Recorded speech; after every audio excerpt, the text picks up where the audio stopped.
Alors, comment on fait pour parler de la mort d'un parent à un enfant? C'est sans doute l'une des conversations les plus redoutées qui soit. On cherche les mots justes, on veut être honnête, mais sans blesser, c'est tout un art.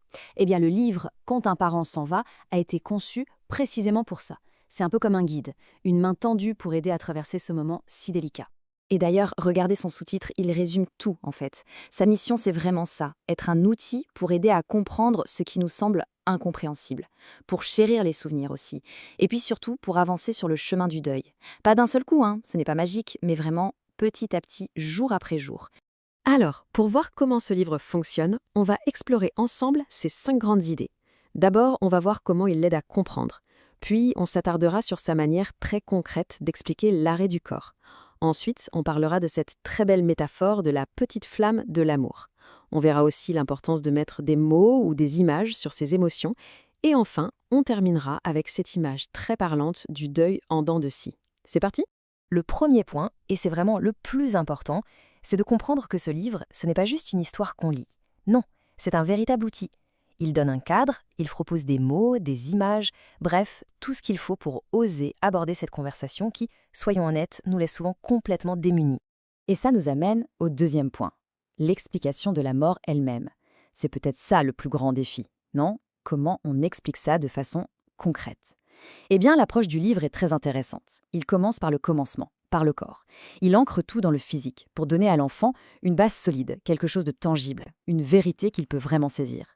Justement, regardons la page qui s'attaque à cette question. La première chose qui saute aux yeux, c'est la simplicité. Et l'honnêteté des mots aussi.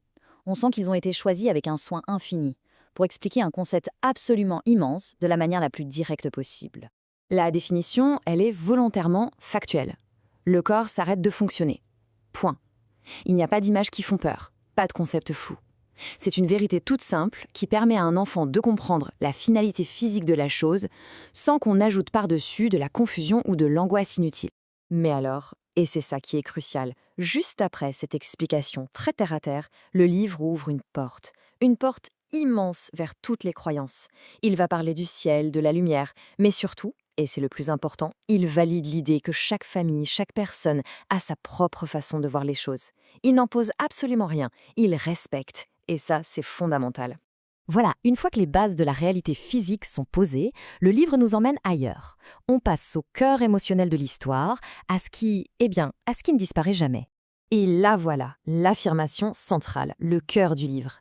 C'est vraiment le pilier, la chose rassurante sur laquelle tout le reste va se construire. Le message est d'une simplicité et d'une puissance folle. Le corps s'arrête, oui, mais le lien, lui, il ne se brise pas. L'amour, lui, il reste. Et pour illustrer ça, il y a cette image qui est juste magnifique. L'amour devient une petite flamme. C'est une métaphore à la fois si puissante et si douce. Une flamme, c'est quelque chose qu'on peut sentir, qui réchauffe, qui est bien vivant là, à l'intérieur. C'est une image incroyablement concrète pour un sentiment aussi abstrait que l'amour. C'est juste parfait pour un enfant. Bon, comprendre, c'est une première étape essentielle. Mais après, qu'est-ce qu'on fait de toutes ces émotions qui bouillonnent, de tous ces souvenirs?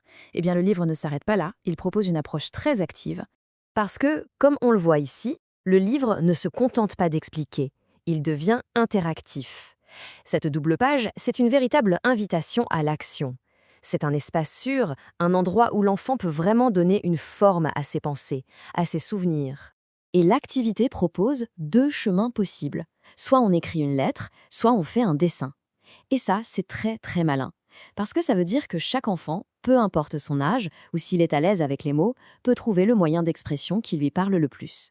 C'est une façon géniale de continuer le dialogue en fait, et de transformer la peine en quelque chose de créatif, en un souvenir qu'on honore. On arrive au dernier point, et c'est une vérité essentielle que le livre aborde, la question du temps. Parce que le deuil, ce n'est pas un truc qui arrive un jour et qui finit le lendemain. C'est un chemin. Et le livre vient déconstruire cette idée complètement fausse qu'on a parfois, que ce chemin est une belle ligne droite vers la guérison. C'est de là que vient ce concept de deuil en dents de scie. C'est tellement parlant. Ça normalise complètement le fait qu'il y aura des jours avec et des jours sans. Des jours où tout semble aller mieux, et puis tout à coup, paf, des jours où la tristesse revient en force. C'est un message qui fait un bien fou parce qu'il est incroyablement déculpabilisant. Pas seulement pour l'enfant d'ailleurs, mais aussi pour l'adulte qui est à ses côtés. Ça nous dit simplement qu'il n'y a pas d'échec dans le deuil. juste un chemin qui ondule. Au final, ce livre nous laisse avec une question fondamentale. Comment on fait pour garder cette fameuse petite flamme bien allumée? Eh bien la réponse, elle est un peu dans tout ce qu'on vient de voir, en encourageant l'expression, qu'elle passe par des mots ou des dessins, en validant absolument toutes les émotions, les bonnes comme les plus difficiles, et surtout, en se rappelant que cet amour, cette chaleur à l'intérieur, ça ne s'éteint jamais vraiment.